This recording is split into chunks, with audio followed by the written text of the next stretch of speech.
আপনার ছেলে মেয়ে কয়জন? ছেলে 3 জন, মেয়ে 2 জন। ছেলে মেয়ে কি বিয়ে দিতেন সবাইকে? ছেলে একটা বাকি আছে, মেয়ে একটা বাকি আছে। বাকি আছে। তো মেয়ের বাসা ছেলের বাসা যান না? মেয়ে বিয়ে দিয়ে বলতে থাকতে নেই, মেয়ে থাকে আমার কাছে বর্তমানে থাকে। বলবে না। তো মেয়ে খরচ চালায় কে?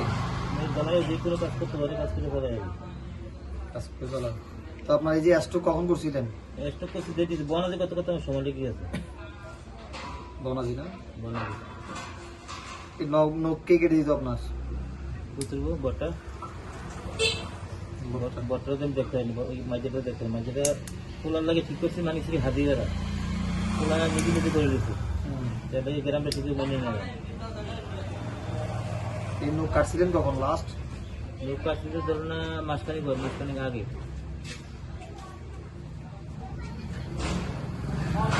কাটছিলেন বেরোচ্ছি, হাত মাস কাটছিল। অনেক বড় বড় হয়েছে আপনি।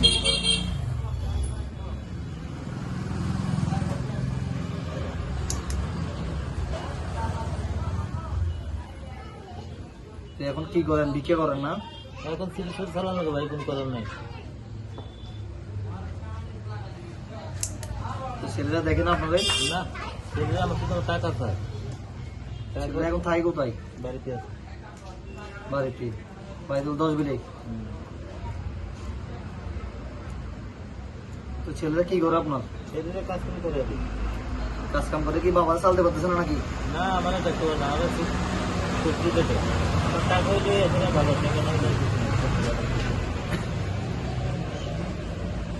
তো এরকম ছেলে থেকে আপনার লাভ হয়েছে কি? যদি মা বাবারে না দেখে ছেলে তারপর তো অভিশাপ দেন না? অভিশাপ দেন নাকি? না, দোয়া করি আল্লাহ দেখা। আল্লাহ বাঁচাবে, কিন্তু আল্লাহ বাঁচাবে। এটাই হচ্ছে বাবা, যে শত কষ্ট হাজার কষ্ট থাকার পরেও কি অভিশাপ দেয় না। তো আমার এই ভিডিওটা যদি ওনার ছেলেরা দেখে থাকে সেক্ষেত্রে বুঝতে পারেন বাবা আসলে আপনাকে কতটুকু ভালোবাসে। বাবার ভালোবাসা কি নাই, কোনোদিন শেষ নাই। তো আপনারা আপনার মা বাবার যত্ন নিবেন। বাবা আছে, আমার মা বাপ নাই, পরিবারও নাই। ওনার কেউ নাই। এখন আপনার ছেলে সন্তান যারা আছেন, এখন আপনার ছেলেদের নাম কি? তার নাম ইমাম, বর্তমানে ইমাম হোসেন, ডাকে ফারুক কইল ডাকে ফারুক। ফারুক। আরেকজন নূর হোসেন। নূর হোসেন। বাড়ি কথা বলছেন? 10 বিল, শিবপুরি গ্রাম। সিয়নসরি গ্রাম।